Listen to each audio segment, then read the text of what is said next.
Welcome to the Worth Knowing live stream on my Substack, Worth Knowing with Matt Robeson, and on Facebook, Twitter, Twitch, LinkedIn, and on YouTube.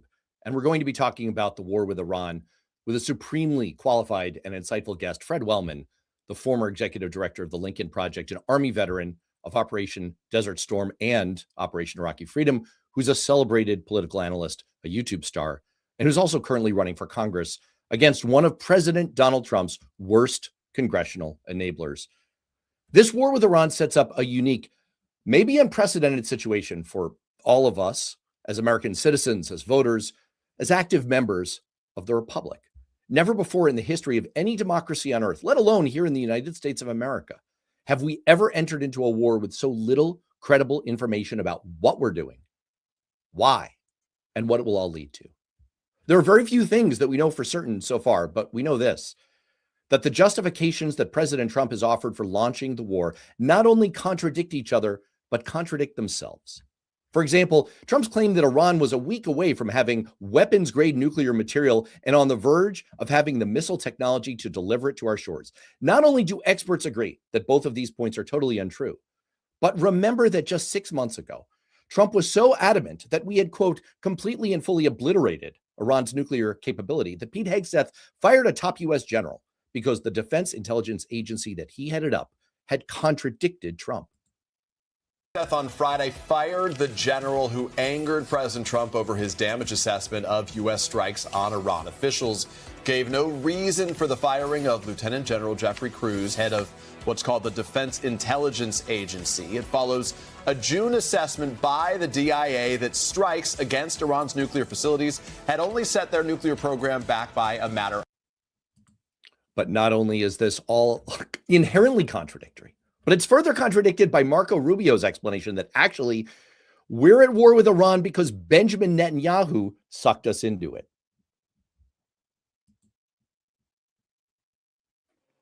If we stood and waited for that attack to come first before we hit them, we would suffer much higher casualties.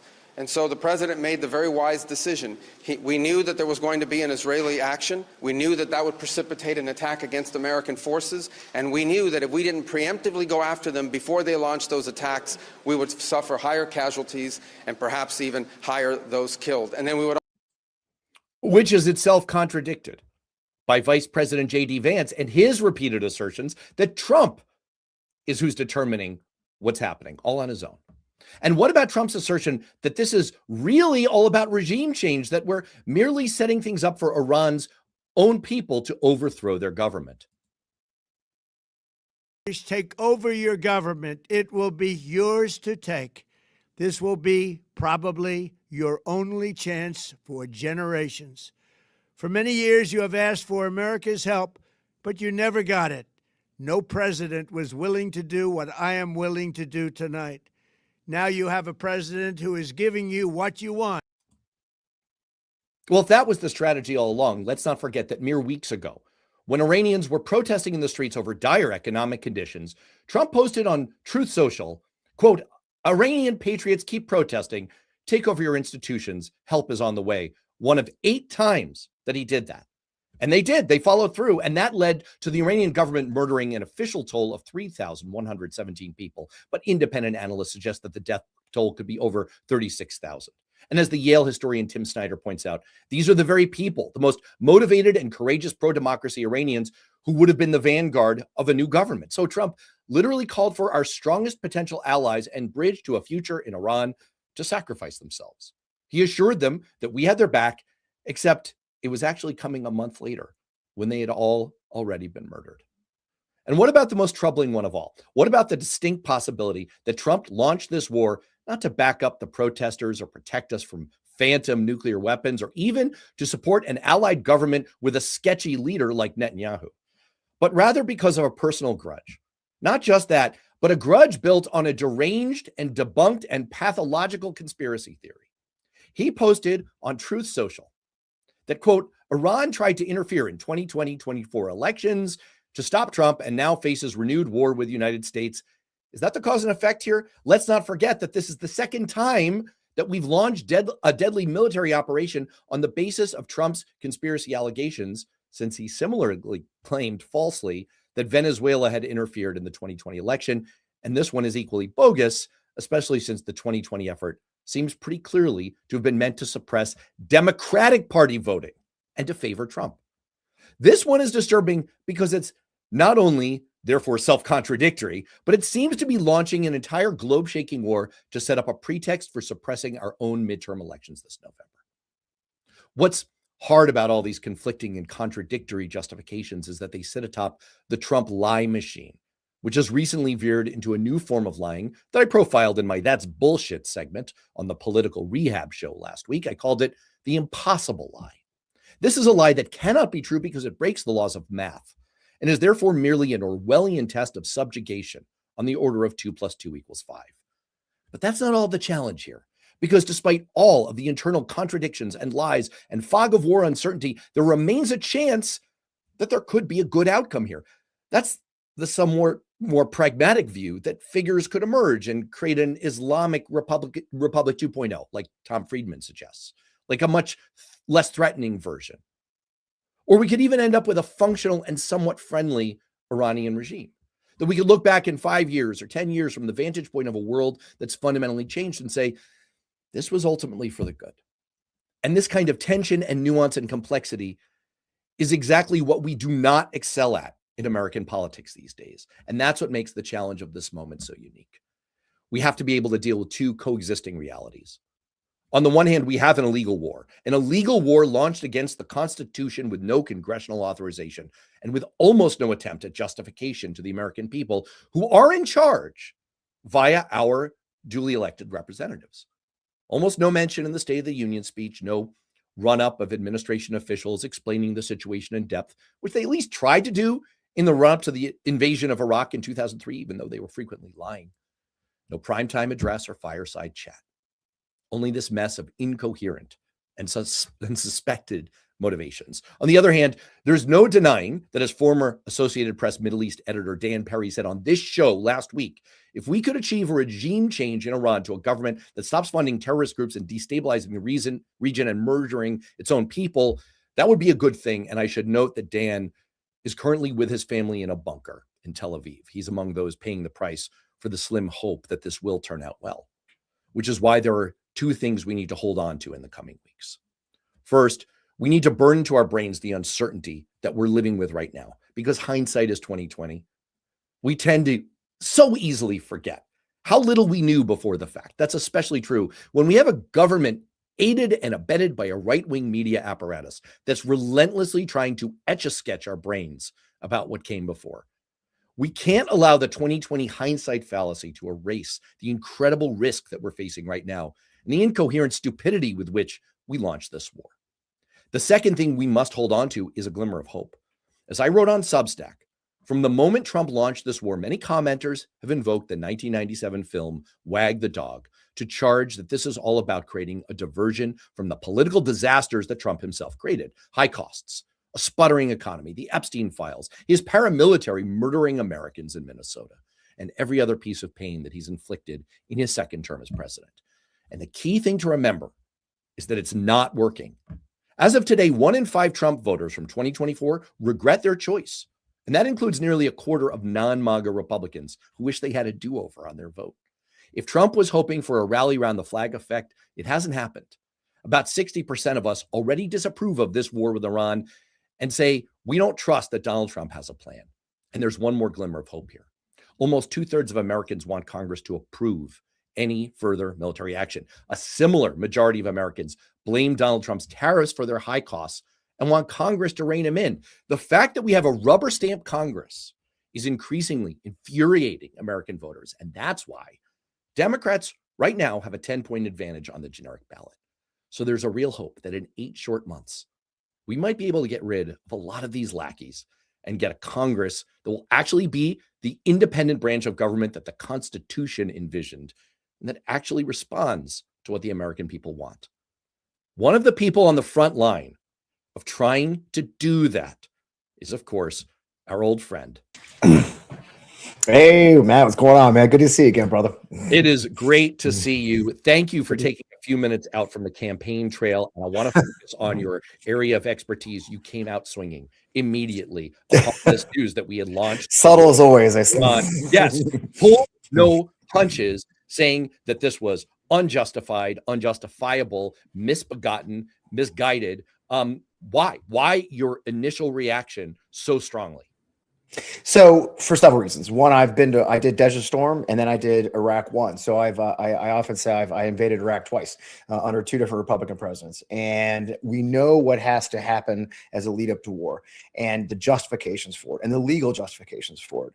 Congress has all but walked away from their responsibility as being the co-equal branch of government. And for that reason, we've got Trump running amok. Now, I see the comments here. Oh, well, you're defending Iran. I'm not defending Iran. No one's defending Iran. No one's going to cry because Khomeini is dead. No one's going to ever deny that Iran hasn't been a major sponsor of terror and a destabilizing actor in the Middle East. That's without question. The question is, one, why now? And the manner in which we did it, is it justified by our law? What we needed to defend is our law, our Constitution. I'm defending our Constitution. Look, you can say all you want about George Bush, both George Bushes, but they did make their case to both the Congress, the United Nations before invading Iraq. We could agree whether or not they were right or not in the history, but the fact is they made their case. In this case, we're in the middle of the negotiations with the Iranians. The Omani foreign minister actually released that we are actually getting what we wanted, and then Israel came in and said, hey, Netanyahu said, hey, we're going to bomb. And then Mohammed bin Salman, okay, MBS himself said, I want you to bomb. So Trump got rid of the entire thing and went ahead and bombed. The entire case for making this invasion, making this attack is ridiculous. And of course, we have the shifting reasons for it. Every time someone goes on camera, is a different reason. They can't even decide if it's a war. Okay. And so again and again, I've been down this road before. The thing is, I know as a soldier of 22 years in the United States Army, is that the moment you fire a weapon, the moment you drop a bomb, all bets are off. The oldest canard in the military planning is the enemy gets a vote, and no good plan lasts first contact. And here we are now. It's obvious we were not ready. We had thousands of Americans stranded across the Middle East because not only did we not coordinate with our allies, which has probably led to the fact that 3 F-15s were shot down by our friends in Kuwait, okay? 3 F-15s and 1 firing from our ally, our ostensible ally.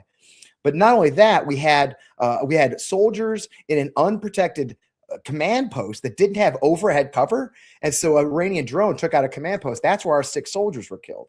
That's unacceptable. And now we've got thousands of Americans stranded across the Middle East, unable to be evacuated because, again, we did not plan or let anyone know we're going to do this. So again and again, what we're seeing is that Trump had no long-term plan. Even in his press conference just this morning, you can watch where Trump's saying, well, it could be a worst case scenario. It could be somebody, it could be somebody worse. They don't know. It literally is helter-skelter, chaos. And what bothers me the most especially is watching Pete Hegseth. Hegseth spent, if you remember, the last 2 weeks battling the Boy Scouts over DEI and the Ivy League colleges over letting our people attend. That's what Hegseth did. Then he did workout videos of the boys. He should have been coordinating with freaking Kuwait. He should have been doing his job. And instead, he was hanging out in D.C. doing videos from his office about DEI. I don't want the Secretary of Defense fighting DEI. I want the Secretary of Defense fighting our wars and preparing our service members for war, coordinating with our allies, so our allies aren't blindsided when we will launch a war. So again, it's not a debate over whether Iran's good or bad. I'm so tired of that ridiculous argument from MAGA and Republicans that, Democrats, nobody gives a damn about the Iranian leadership. They're bad people. They've killed thousands of their people. But I'm also old enough to remember that after Desert Storm, George Bush told the Iraqi people, the southern Iraqi, the Shia Iraqis, the Shia in the southern Iraq, that this is their time to rebel. And they rebelled. You know what happened? They got slaughtered because the government still had the guns. The government still had the heavy weapons. So to say that we're going to tell the people, hey, this is your chance to rise up, how's that worked out in the past? Never. It's never worked out in the history of ever. So these constant made-up arguments trying to justify after the fact shows that no one in Washington, D.C., in the Trump administration or in the Republican Congress had any idea what they're going to do. They had no plan for the next steps. I mean, you know how much we got beat up in Iraq because there was no phase 4. For those who are familiar with military terminology, Phase 4 is, the first 3 phases is the invasion, taking over. The stability operations is phase 4. So after the shooting ends, we didn't actually have a phase 4 plan when we got there. It just ended, and then we had to figure it out. I don't think they have a phase 2 plan for this thing. They just said bomb and then see what happens. So for me, as a person who is both a veteran and of multiple war combat tours, I did 3 tours in Iraq. I did Desert Storm. A person who's running for Congress, what I want to see is our Congress do their duty, do their constitutional duty, hold the president accountable, hold the executive branch accountable, and authorize this the way it should be authorized. So right now, Congress has completely walked away from their duty. It's shocking to watch it unfold. I want to take a moment here to quickly shout out people who are having a vibrant conversation in the chat right now. And I'll point out, a lot of fun. Yes, a lot of fun. And as always, I even am cool with the trolls in here. You are in a safe space. I prefer that you not be abusive or, don't be awful. But otherwise, let loose. Cynthia Rice points out, when you lose Marjorie Taylor Greene, Eric Prince, and John Bolton, as well as Tucker, your base isn't with you. And I think that's a really astute observation, as we have come to expect from Cynthia. This is something that has split MAGA world. On the other hand, I will point out some dissenting views here. Jim Knopp 3356 just submits, I don't agree, says Trump is a great leader. The world will thank Trump, kept them from a nuclear weapon. And I'll just say, I'm not with you, but that is a legitimate, fair point of view, not a perspective that I share. This would be drummed out of a courtroom procedural as calls for speculation, but I'm going to call for speculation here. I put forward 4 justifications in my opening monologue for what the Trump administration has said we're up to here. We had to do this because they're on the verge of a nuclear weapon. As SNL said, they have been on the verge of a nuclear weapon that could strike us for 15 years, apparently. No, wait a minute. But I'm positive if you go to the White House right now, the White House website right now from June says we obliterated their nuclear weapon program, and anybody that says otherwise is a liar, okay? It's still on their website. And I played the last clip. 2 days. They went to war, and still on the website says that we obliterated the nuclear weapons program in June. So which is it? Were we lying? We fired the head of the Defense Intelligence Agency for pointing out that we might not have obliterated, and therefore you can't have it both ways. You have Marco Rubio saying, well, no, we did this because Israel was going to strike anyway, and therefore we had to because we were going to get hit ourselves, which has led many in MAGA world to say, well, wait a second. You mean we're Netanyahu's puppet? That's not great. You have the justification that, well, maybe this was a Trump grudge. Maybe this is just all about his paranoid delusion that is contradicted by plain fact that somehow Iran was the reason that he lost in 2020, and they were up against him. That's a disturbing one. Fred, based on everything you've seen, what do you think is going on here? Why are we doing this? I don't know. So, I mean, the fact is, we were negotiating allegedly in good faith. I'm not a fan of the idea that Witkoff and Jared Kushner were on negotiators, because last time I checked, Jared Kushner is not a member of the government in any way, shape, or form. So I'm confused about that. But having that, everything we've heard is the Iranians recognize that they are in a position of weakness now, that they were losing, that the Israelis weren't afraid to bomb them now, that we weren't afraid to bomb them, and they were giving in what they wanted. It does appear that Netanyahu and Saudi Arabia, I believe, felt like their opportunity to truly end the Iranian regime was slipping through their fingers, and they pressed the issue to invade. Look, we could just take the president's own statements and Marco Rubio's own statements. We don't have to speculate anyway. Marco Rubio said that Israel is going to strike Iran, and that they believe Iran would then strike American bases. Now, I see somebody in the comments saying, well, it's perfectly legal.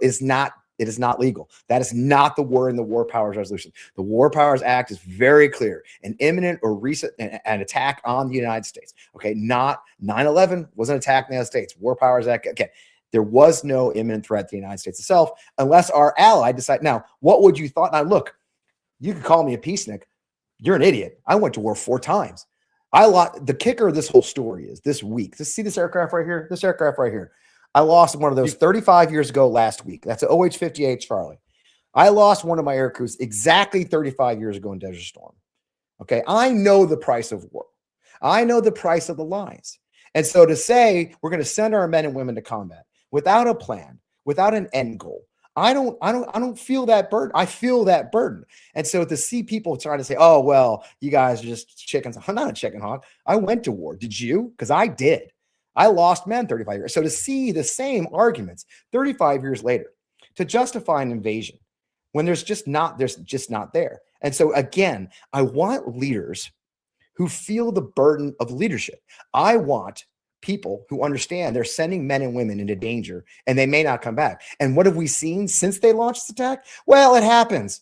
War sucks. You know, bad things happen. War is hell. People who've never served a day in the combat, never lost a soldier, acting like it's no big whoop, pisses me off. And it should piss you off. And those military families right now who have 6 of their family members dead, who are in a damn unsecured command post. We've been at war in Ukraine. They've been at war in Ukraine for 4 years in a drone war using Iranian drones. How we were not prepared to have our command post protected from above is a sin. And between that and the F-15s getting shot down, Hegseth should be fired. This is his job, not grooming standards, not fighting wokeness, okay? Not firing general after general, like you mentioned in your opening there.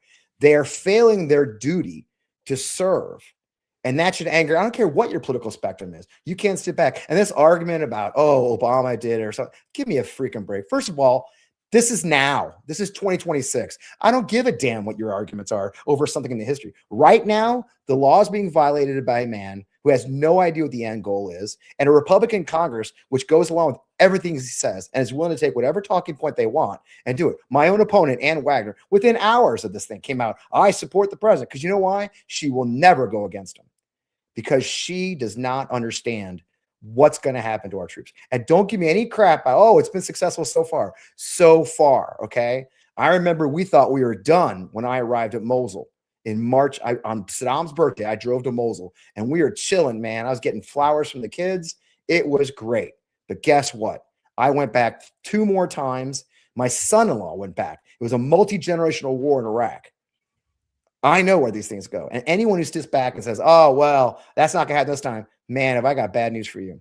That's exactly the type of uncertainty that I was trying to capture in my opening there, that we just don't know which way this is going to go. And like you, I mean, I'm a Democrat. No one is shedding any tears for the supreme leader of Iran, who is a tyrant, a despot, a mass murderer, an enemy of the United States of America. Of course, we're not shedding any tears for him.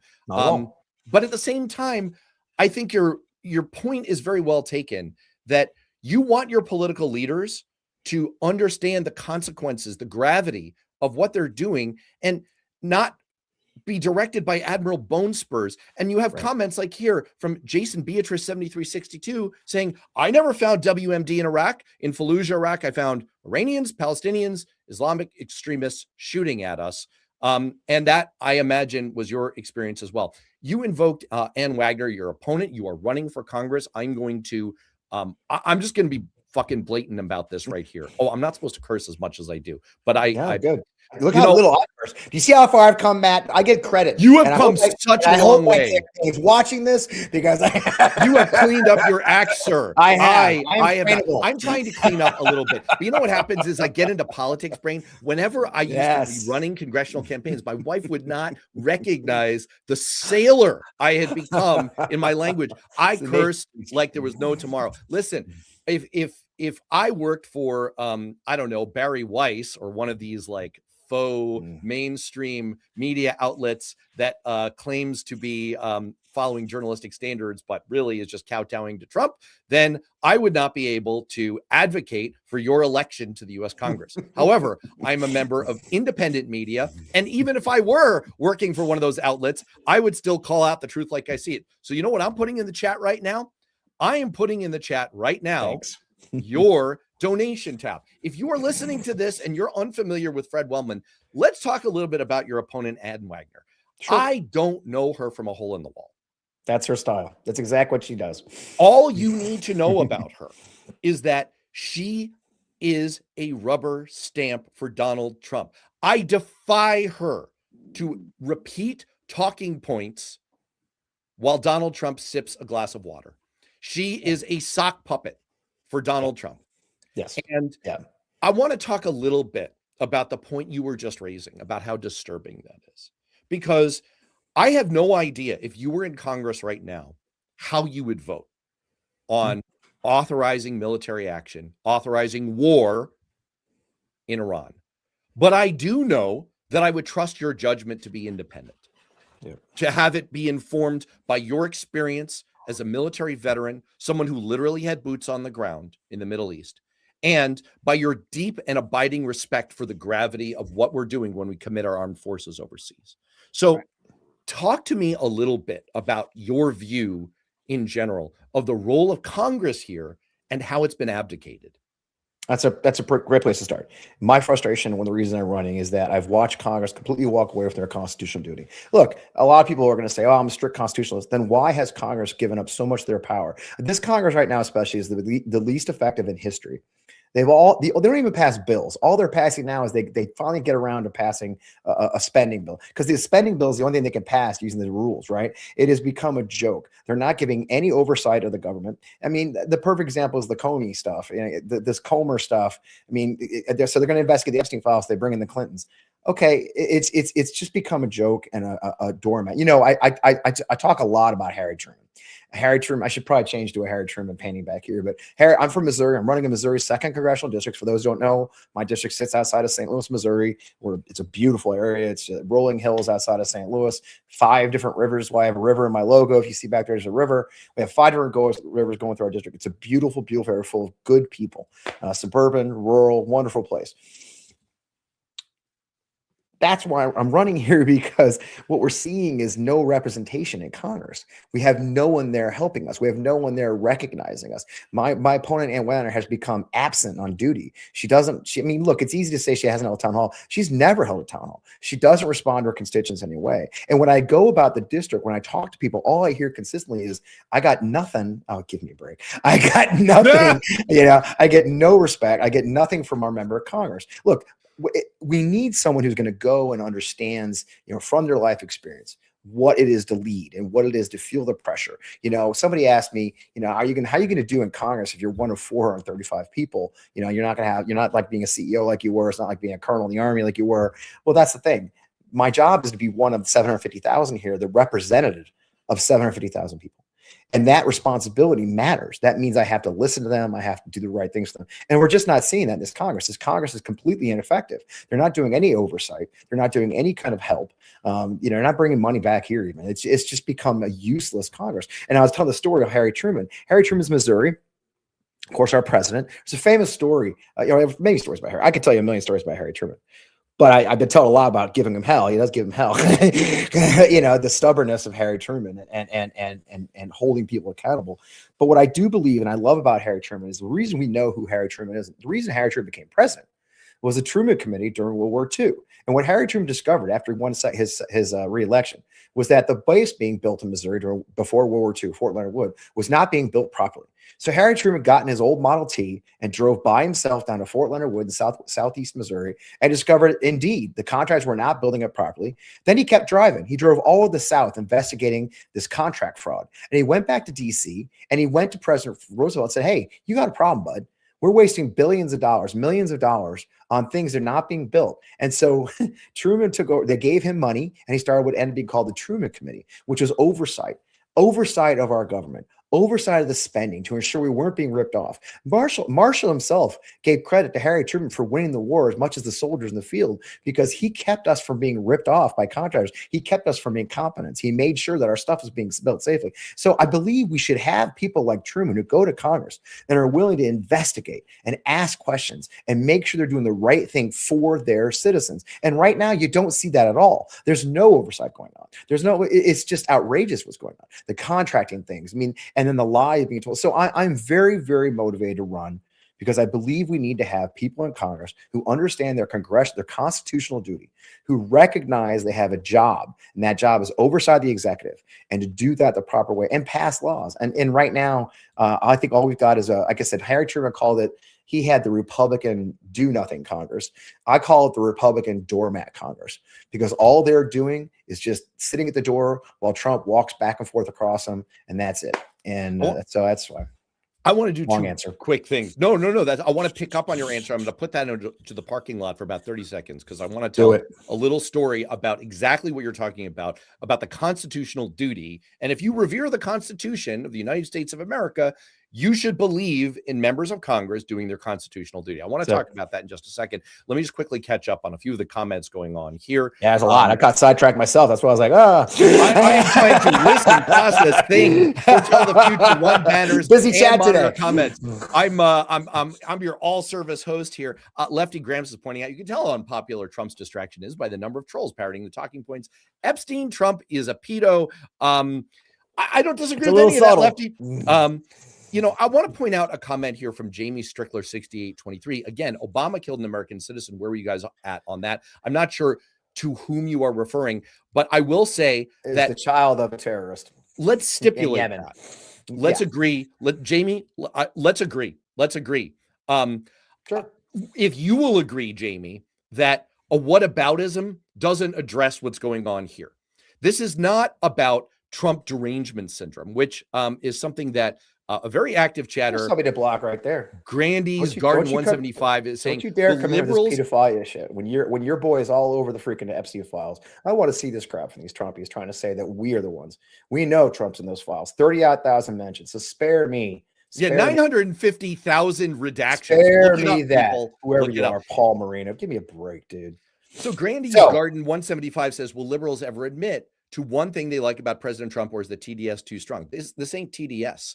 I will admit to two things. I think Operation Warp Speed was a success and a life-saving one. And I do not, for the life of me, understand when your greatest success in your first term as president was meaningfully contributing to the creation in record time of a vaccine that saved hundreds of thousands of lives. Why the hell would you then enable RFK Jr. to shut down vaccines for kids? Why would you step all over that by enabling this conspiracy theorist maniac to take a driving hand in Americans' health? That makes no sense to me. I'll also recognize Trump for the Abraham Accords, which was a genuine step forward in the Middle East and something that he should be praised for. And again, I don't understand why he would let go of that previous success and now launch this completely unjustified. And I don't mean that there couldn't be a justification for it. I mean, he has not bothered to offer a justification for this current war. Now, back to the point that I put into the parking lot. I worked for about a decade as a senior congressional staffer, chief of staff, legislative director, several members of Congress. In 2008, when the world was about to go through the financial collapse that became the Great Recession, the leaders of Congress, President Bush at the time, the Treasury Secretary, came to all of the members of Congress and said, you've got to vote for TARP. If you don't do it, the sky's going to fall. All of your constituents are going to get wiped out. You've got to do this to save the economy. And I worked for a member of Congress who felt some responsibility. We were in the majority, Democrats, and Nancy Pelosi was asking him, do this, Paul. And I remember vividly, we sat down. I'm an economist. My training is in economics. We sat down and I walked through the economic arguments. I had our political director walk through the political arguments. I had our legislative director walk through all of the policy pieces. I applied. You and I are both alums of the Kennedy School of Government at Harvard. And I used all of the tools that we were trained to use to help decision makers make a decision. And we ran through it objectively.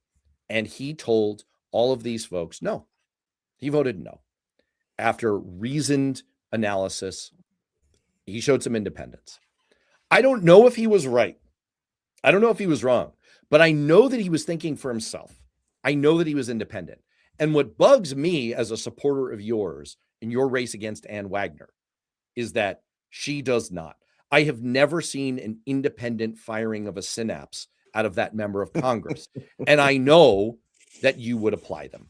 You feel free to expand on any of that. But when you were talking about Harry Truman and exercising that kind of Missouri famous independence, that kind of, I don't care which party it involves.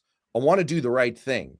Right. That's what it sparked for me. And I was asked in my very first interview, one of my first interviews I did after I launched the campaign in October, somebody said, hey, look, right now Missouri is pretty red. We have two Republican senators, Josh Hawley and Eric Schmidt.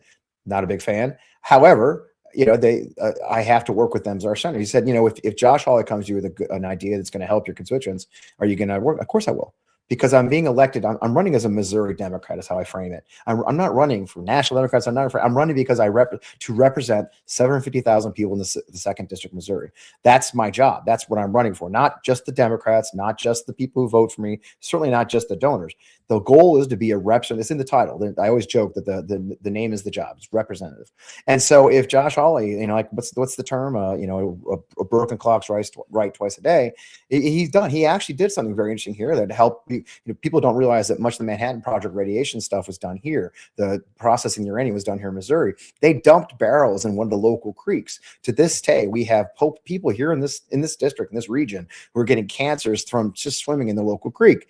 He did a very good thing, and there's now government cleanup going on. There's now restitution for those who got sick. These are good things. Our job is to help all of those folks who are elected to our district. And that's my job when I go up. I will go there to do just that job. And so I'm very proud of the work, that I've done in the past. I'm very proud of the work I'll do there, because it's, in the end, I'm being elected to represent the people of Missouri. So Ann Wagner, I don't think she's representing us. I really don't. She is whatever her political leaders want her to do. She'll be quiet till they tell her what she can say. Her job is to be up there, sit in the Financial Services Committee, pass the bills that's handed to her by the corporate lobbyists that she works for, and that's it. And I'm just not that guy. I'm going there to do real things for the people of Missouri and the nation, and I'm proud of the work I've done. I can stand by my bio. So I think what we've got is we have to recognize that people are frustrated now. Look, there's no sense. Here in Missouri, energy prices have gone up 37% this year. It's the highest in the nation. A 60-year-old couple in my district on the ACA exchange saw their health insurance rates go up 299%, 299% in 1 month. Because Ann Wagner, my opponent, voted 3 times against extending the ACA subsidies. Again and again, we see people choosing corporate interest. They see them choosing donor interest over the interest of the people they're supposed to represent. So I think it's time we send somebody up there who's actually going to represent the people they're elected for. So I'm pushing very hard to make sure that people understand. Look, I'm not taking my talk. Somebody asked me, oh, what are the DNC talking points? I don't know. I'm not talking to the DNC. First of all, the DNC doesn't do congressional races. Contrary to popular belief, DNC doesn't run congressional races. I know it's confusing to people. I'm certainly not taking messages from anybody else. So I do my messaging from getting out and talking to people in my district. And what I hear consistently, Matt, the one thing I hear consistently over and over and over is that people are worried about their kids' futures. And that goes across class lines, that goes across race lines, that goes across economic lines. People in very nice places are worried about their kids having a future. People in not so nice places are worried about their kids. Because we all recognize that the American dream that we were raised on, the son of a World War II veteran, I'm a 22 Army veteran myself, we recognize that the things we were promised are not hearing for our kids. People can't buy houses anymore. The largest income gap between median home price and median income in the history of America. The average home buyer, first-time home buyer, is now 40 years old. So again and again, we see life is slipping away from people it's supposed to be for, and we got to do the really, really things. Man, screw you, dude. I got 4 kids, and I went to Army. I went to war 4 times, and I'm a Ranger. So if you want to put it against me, go for it, dude. I think it's so hilarious. These guys, I always try to go for that. I was like, yeah, I got nothing to prove to you, dude. When did you get your Ranger tab? I got mine in 1993. I just laugh. It's so funny. I love these guys who think they're such tough guys, internet tough guys behind fake names. It's like, oh my God, you guys are hilarious. If you had any courage, you wouldn't use fake names. It's just, I get it. I'm here because I have served my country willingly. I raised my right hand at 17, kept serving my country afterwards. The entire thing is so ridiculous. It is exhausting to see. And the thing is, what I love about this is you look at your chat, that's not what's going on in the real world. Because, I go out in the real world. I'm talking to people in rural parts of my district. These guys, these are just pathetic little YouTube snobs. The guys with nothing else to do. Because out in the real world, average Americans can't pay their bills. The working class of our country have they call it the working class basket: rent, healthcare, energy, and food. Okay. All those baskets have been hit like absolute tidal waves in the last year and continuing. Those are what people are worried about. They're worried about paying their bills. They're worried about having a safe neighborhood. They're worried about being able to find jobs. All those things are being attacked. So we're gonna let these guys chit chat all they want. But the fact is, we need people to run for the office who are going to want to do the jobs and make their lives better for the people they represent. What do you make of the fact? Let's talk wag the dog for a second. I mentioned in the opening that there's certainly a lot of chatter that this is a wag the dog exercise. Again, Yeah. SNL went right there, right? With like, Yep. distraction from Epstein files. My Trump is still not that good. I'm working. It's pretty good though. It's actually not bad. Like I said, I've been word shopping. It's not as good as my Obama. What do you make of this? Because you are, it's a really weird thing. It's a really weird thing to be running for Congress. I have managed congressional campaigns. I've been a chief of staff to members of Congress who are in the middle of congressional campaigns. As much as YouTube is not real life, Twitter is not real life, comments are not real life. Clown show. You do get a very interesting set of interactions when you're out talking to people. I'm not going to pretend it's scientific, but I've come to think that it's about as scientific as anything else we have. There was a great piece from G. Elliott Morris on Substack today about the fact that you can juke polling results in any direction you want. This is something I've written about myself. We've long known this in the political profession. You can juke polling results to achieve essentially any outcome you want based on wording and question order. Yep. You can very, very carefully change the way you word things, and you can get a 60-point swing in the result you want. When you're out talking to people, you really get a feel for what's actually on their mind, and they tend to not bullshit you. I know this because people say the rudest things to candidates that I've managed, to members of Congress that I've worked for. Yeah. So even people on your own side. Right. Exactly. But if they're on your own side, then even they worse. feel That was the one I wasn't ready for. totally I think the thing I least expected was like my own people who actually support me outright. Like, dude, you gotta stop doing X, Y, and Z, or every, because they want you to win and they want your best foot forward. They want you to do your chance, and so that's what we do. We've got to do it good. And again, what we hear very clearly is very real concerns about being able to afford their lives, right? What they hear very clearly is very real concerns about being able to afford healthcare. You don't have to be smart. You don't have to, that's not clever. None of the things on the internet are real, okay? None of these internet conversations. I don't know if you saw this week, a poll came out for the first time showing low information voters have turned on Trump and the Republicans. Most important by the average, it's the most important thing I've seen in years, by 20 points. And what that tells you is people who aren't here on YouTube making comments, or people who aren't watching the TV or all that, they realize their lived life, their day-to-day life, it's gotten worse. That's exactly where I wanted to go. That's exactly where I wanted to go. And that's the fact. Are you picking that up? Oh yeah, that's why I keep hearing voters. And so do you think, how do you connect that dot between what you're picking up on the campaign trail, the real pain, forget the political euphemisms, like people are in real economic pain. They really think they can't afford their cost of living. They're really worried about their kids. There's a story right now that came out 2 days ago or Sunday that shows that 54% of Americans cannot afford a new car, a week-long vacation, or healthcare. That's significant. So it's not even just, I think what we do, there's an organization, and of course my brain, but there's an organization, they study the real cost of living. And the real cost of living includes being able to afford Netflix, being able to afford, a brief vacation with your family, go to Disneyland, whatever it may be. Those things are out of reach for so many Americans. In October, a study came out showing that 67% of Americans are living paycheck to paycheck. 67%. I want you to wrap your head around that number.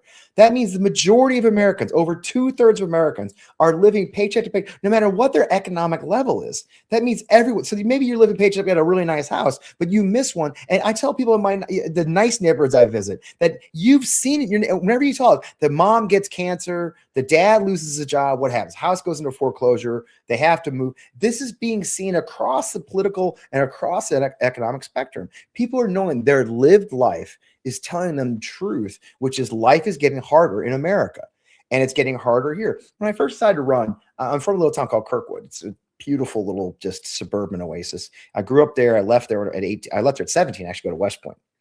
And the representative there, who it's Mayberry Central. It's wonderful. But I was talking to the House rep that represents them. He's a Democrat. And I said, what's the number one thing you hear on the doors when you knock doors in your district? And he said the number one thing he hears consistently is, my kids can't live in this town anymore because there's no affordable housing. There's no affordable places. There's no jobs that could support them to live there. My kids can't live in the town they grew up in because it's too unaffordable now. That should worry people. And that's what I'm telling you. We have to recognize we have a problem where much of the next generation of the American dream is slipping out of the hands of nearly everyone. And if we don't address that, we're going to lose a whole generation of Americans in a very dangerous way. And so I'm really proud of the work we're doing to try and make it better and listening to everyone. And look, I don't ask people. I talk to Republicans because the great thing about being a veteran, Matt, is I look like this, I can walk in anywhere. People don't, they assume, they probably assume I'm MAGA. Oh, he's an Army Ranger veteran. Oh, he got to be one of us. I'm just a dude. I've raised 4 adult kids. I got 2 more. I've owned a business. I've lost a business. I've been to war, and we know that people's lived lives is not better than it used to be. And for that reason, we owe it to elect people who are going to focus on that. And again, we circle back. That's what Trump promised. Trump promised that this golden age where prices are going to go down. My God, the ironic thing is the one thing that was saving him was that gas is way down. Okay. And the stock market's up. Well, guess what? Congratulations, folks. Because he's bombing Iran without a plan, gas is going up like a rocket and the stock market's falling. So it's just like, you can't even keep that going without talking about it, ruining it. Again and again, we see that what we're doing is we're failing American working class people. We have a K-shaped economy. 10% of our economy, 10% of Americans account for 49% of consumer spending. Wrap your head around that number. Almost half the money being spent in America is by the wealthiest 10%. And the rest are barely making ends meet. And so I have a problem with that. And we should all have a problem, which is why I'm working with labor. That's why I'm working with anybody who will talk to me and say, hey, look, we all deserve a better life. We need people to go to Congress who understand what it's like to lose things. And that's, again, I'm running for them. This wasn't my plan. I moved back here 5 years for my fiance happens to be here for him. I came home 5 years ago from Washington, D.C., and I started getting involved. And every day I was watching over and over my kids fall further and behind. And I think it's time we started addressing that and stopped having these stupid conversations about, these lies. I mean, you could see it, the lies are being said about from these, I guess, anonymous people. Like, look, I got nothing against you. I'm going to work for you too. You can say it all you want. It's great.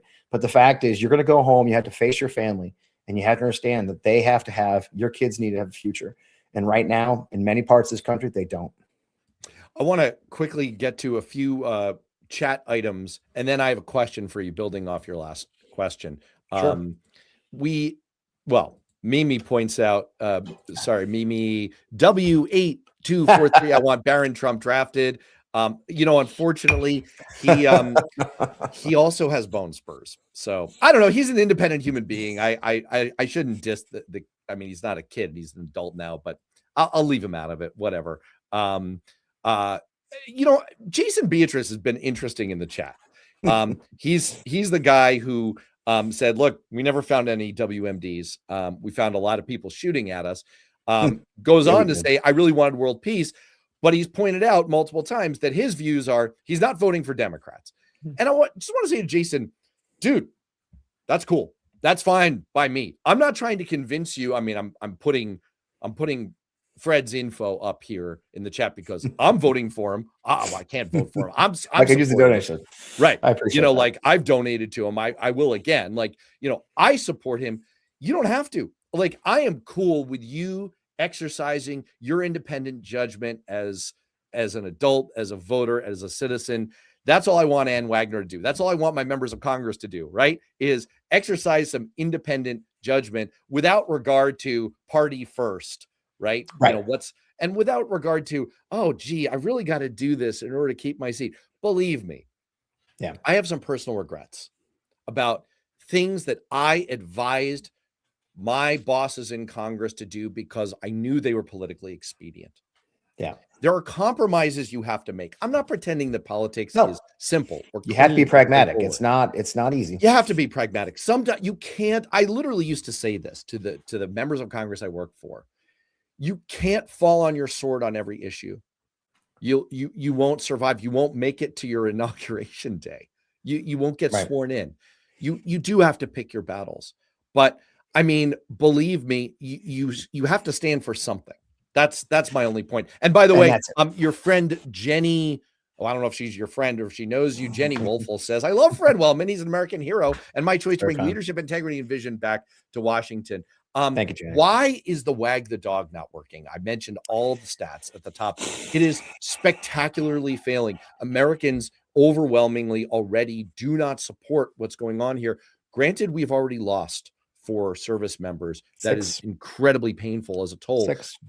But 6 as of today. And you would think though, that despite that pain, that we would be at a high point after the death of the leader of Iran, ostensibly one of our objectives here, that would be like, okay, we've accomplished some objectives. There's something here, but we're not. We're already starting at nearly 2/3 of Americans against this, and it's only trending downward.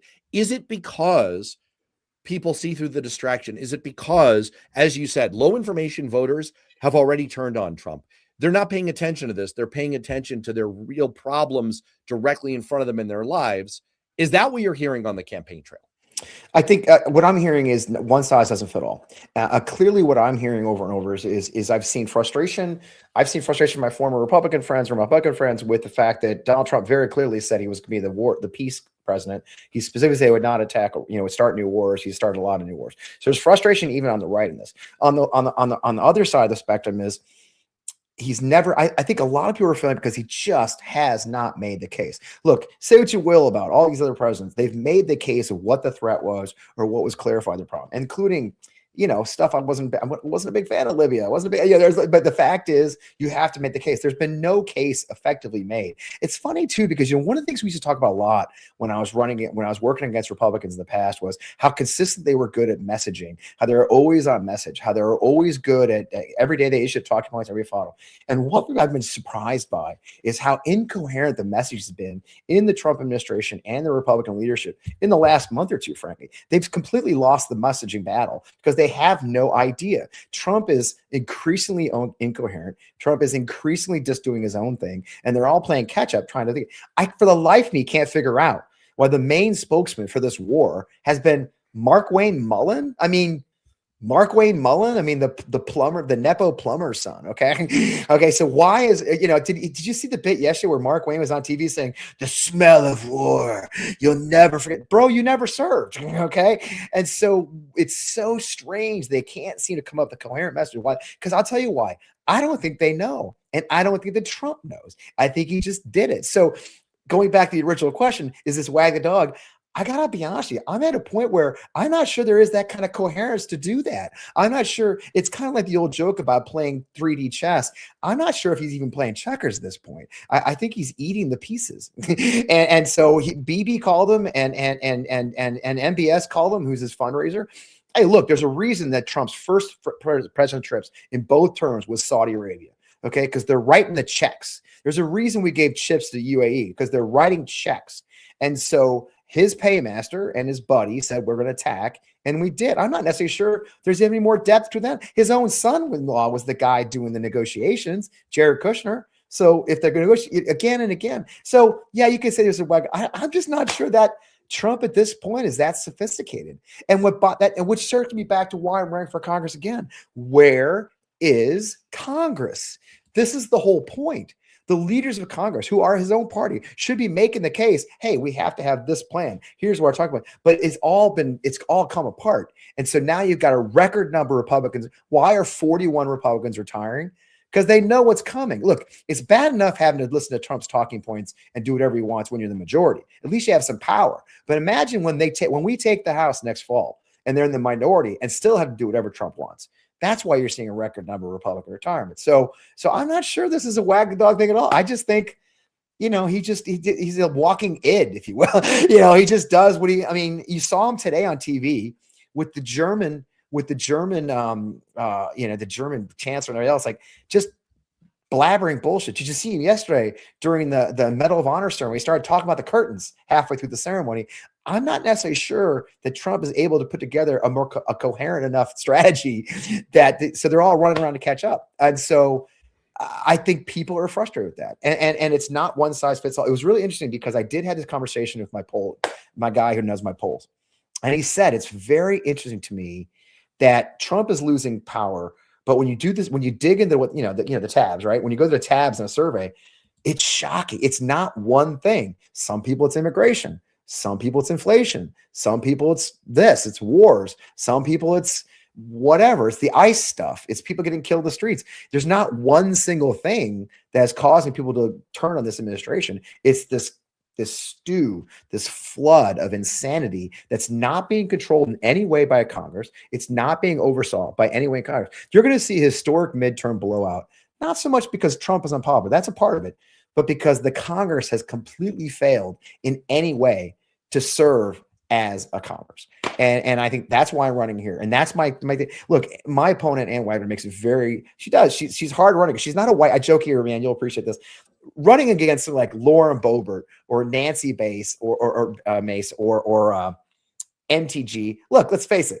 Those guys are, those guys are like white sharks, right? They're bad. That's a white shark. Don't get in the water. They're bad, right? It's easy It's easy to run against something like that.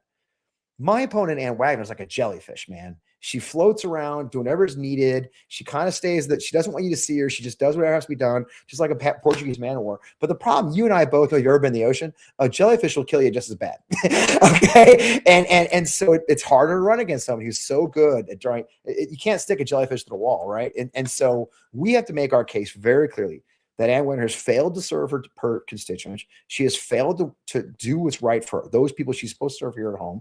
That she's quadrupled her net worth, Matt. She's gone from $5 million in the bank to $26 million in the bank. That's a lot of money. Okay. And I have no problem with somebody getting rich. Good on you. She was an executive before she got the job. I have a problem with you pulling the ladder up behind you. I have a problem with the fact that the people in Missouri too are not getting ahead. And as my opponent and my representative has enriched herself and her donors and her benefactors, she has not made life better in her district. That's why I'm running. And, I think that's the thing that ultimately it must be hard. You were talking about your pollster and crosstabs, and this is deep in the weeds. And basically you can look in the numbers and polls and you can say like, well, is it this issue that's persuading people? Is it this issue? As I was saying before, it's an open secret among people in campaigns that polls, they're a rough guide, but wording matters. You can juke them. Yeah. You can slice and dice. It's a lot of precision without accuracy, but the 30,000 foot view remains valuable. It still tells you something. And what we know is, as of today, almost a quarter of non-MAGA Republicans regret their 2024 vote for Trump. Yeah. That's a hugely significant number. The fact that low information voters, this is not unintelligent voters, this is just voters who don't happen to have enough time in their lives or interest to pay a lot of attention to the news. Low information voters have completely flipped. They've gone from supporting Trump by 19 points in 2024 to him being underwater by 20 points. A massive, massive swing. And so you can see that big picture, people are tremendously unhappy. They think they got sold a bill of goods. But to me, you could point at tariffs. You could point at prices. You could point at his failures in foreign policy. You could point at unleashing a domestic paramilitary to kill American citizens. You could point at any number of things. To me, what you just pointed out about Ann Wagner is the same thing as her icon, Donald Trump. Right. It's the corruption. It's the self-enrichment while the rest of us are going through economic pain. It's the Trump family, Trump and his corrupt sons, earning literally $10 billion. And there's a lot of discussion in the chat about, I'm not going to do your homework for you. Look, when people say do your homework, they're saying, you don't have to believe me. You can look it up for yourself. So if people don't feel like more homework in their lives, just believe me. Just believe what I'm saying. $10 billion Okay. I mean, this is how much the Trump family has enriched themselves over the last year. Communist. I'm just laughing because we're having a conversation about communism in America. God, Lord, man. God bless you, man. Oh, by the way, while we're taking pot shots at people beta. trolling, Oh, wow. Glenn Yeah, Crummell saying beta alert. Okay, bro. 4 tours for this gentleman right here. I That's me, guarantee man. you, Glenn, that I bench more than you do. So, thinking, man, I just wish I was tougher. I could carry this 70-pound rucksack. You know, this is really hard. Oh, such a beta You know, when you're out there fighting wars. I've gotten this shit for years, you know, and it's like, look, you know, you can have your opinion. Yeah, you know, it's funny too, because this is the same person. The people who say things like that with the ones who turn around and say, I love the troops, man. I love the troops, except that one. You know, my favorite thing to do on the comments on social media is like, well, you're not going to thank me for my service. Look, I don't have anything to prove anymore. What I do have to prove is to people who are going to be the voters of Missouri 2nd District that I'm going to represent them. I'm going to be fair to them. I'm going to hear them. The one thing I say to everybody as I go around the district, the same thing. Look, man, I guarantee you can call. I've talked to our friends. I'm very blessed. We've already gotten 2 big union endorsements, IBEW and sheet metal workers. And what I've told, I'm not labor. I was an officer, then I was a CEO. But I tell them this: when you call, I'm going to pick up the phone and we're going to have a conversation and I'm going to listen to you and I'm going to tell you if I disagree with you. I'm going to tell you the truth. I'm not going to BS you. I'm not going to make up things. I'll say, hey, here's where I stand.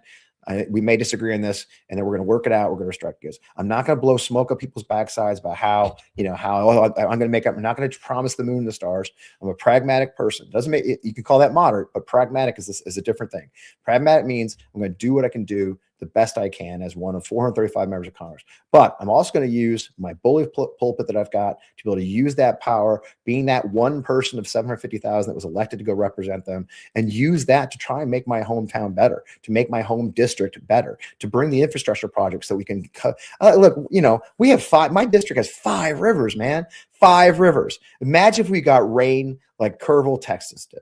What could happen here? So we've got to think about those things. And look, you know, eat your heart out, Pittsburgh. You've only got 3. All right. Yeah, so I know, right? I know. It's so funny when I counted it up too. And people, my staff gets worried I'm going to forget the 5 names that I haven't memorized. I'm good. But it, you know, it's a big deal. And I think we really just need people in Congress who are thinking about their district and not their damn pocketbook. All right. You know what? I think this is that's a great point for us to start to wrap up, but we have a few important things to do. First of all, you know what? Sometimes even when people are trolling a little bit, they can be a little bit funny, like Paul Sass, whatever.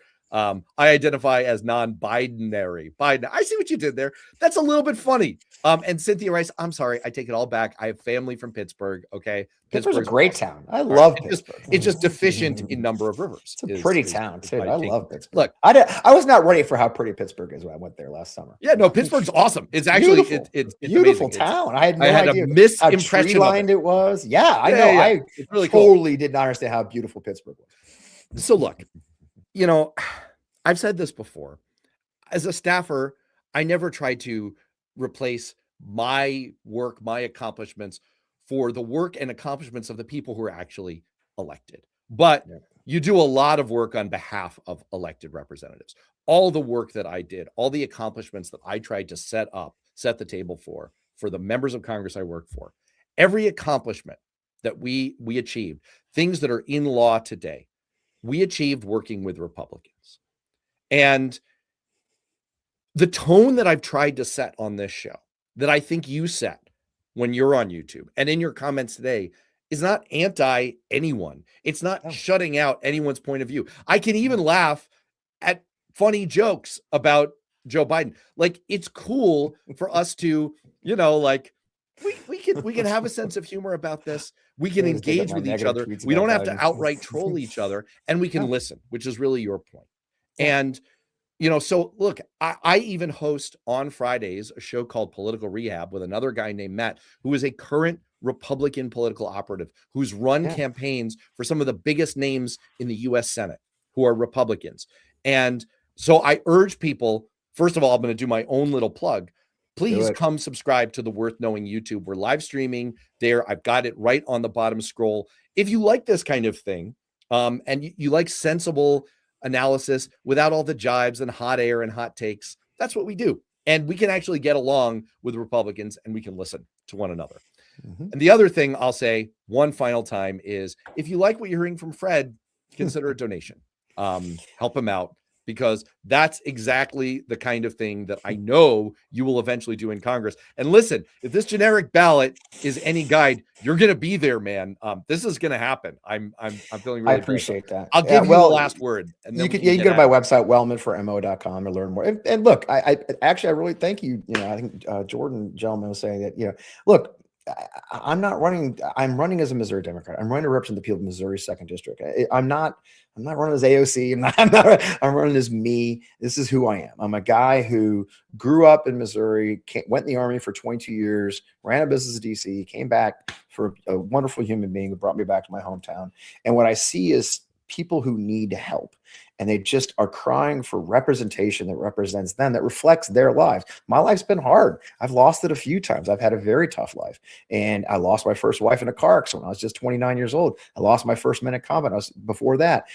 I've gone through things that people understand. And I think we need representatives finally who go to Washington, D.C. and understand what lived life is like, instead of the perfect little hatched out of a box. Okay. And so I am really proud of the campaign we've built. We've built a very strong campaign because we recognize that this is going to be hard to do. We do need help from outside the district. I'm very proud. We're closing in on almost 15,000 donors from across the country. I did that on purpose because we need help in Missouri. And if we flip my seat, if Missouri 2 flips, there's a very good chance we're also going to flip down ballot seats that'll break the supermajority in the state house here, meaning that the Republicans are going to finally just have to talk to us. So again and again, I think people are hungry for change. From day one, I've told my campaign, we're going to run everyone in the district, every single corner of the district, every rural part. I'm out there. I don't mind driving an hour and a half to go to a meeting because it's worth it. But I think people are hungry for just someone who just damn listen to them. And the one thing I'm proud of is I am more than happy to go to you and listen to you. And if you're Republican, if you're whatever, as long as you call me names all day. Look, man, I ran the Lincoln Project. You can't. There's nothing new under the sun. You can't call me. I heard it all, man. I mean, I've been doxxed. I got doxxed again last week because why not? Look, dude. Whatever. But again, I'm not here to blow smoke up people's asses and tell them the truth. The truth is, we as a country deserve better than what we've got right now. We as a country deserve people to go to Congress who aren't there just get reelected in 2 years. We in the country deserve people to go to Washington, D.C. and do really freaking hard things and fix things. And if we're not sending those people, you're sending the wrong damn people. So I hope that people look at my history, look at my bio, look at what I stand for, really stand for instead of lies. And you'll find out that I'm actually just a dude who wants to make life better for my friends and neighbors. That's it. And I want to say thank you to you for being on the show, for all of your insight, your experience, and your service. And I want to say thank you to everyone engaging in the chat. I was saying this at the end of the Political Rehab show with Republican Matt the other day, that it's not a sign of a country in decline to have big arguments. Yep. It's a sign of a country in decline when we stop thinking that the arguments matter and that they're even worth having at all. And so I continue to not mind if people have differing points of view here.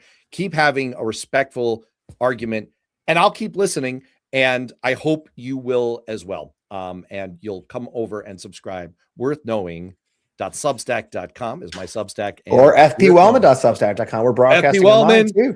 We are broadcasting on fpwellman.substack.com. Yes, we are, and we're on your Twitter. We're a lot of everywhere. places Twitter, right now. Facebook. I went crazy today, man. We're everywhere, man. We're everywhere. All right. Thanks so much, Fred Wellman. Thanks so much. Thank you. And again, thanks to the chat. I mean, I kind of busted some chops in there. That's what I do. But I honestly, I nothing I love more than a good back and forth. As long as it stays, let's actually have a conversation about the real issues and not just slurs and put downs that aren't true. I got nothing to prove about who I am. I've done it. I wear my history in my sleeve. I got the scars all over my body from 20 years of service. So you could throw it all at me, but let's talk about what this country needs and we'll get somewhere, I think. So thanks for your time, brother. I appreciate you. All right. Thank you to everyone. Stay safe. Be well. We'll see you next week. Cheers.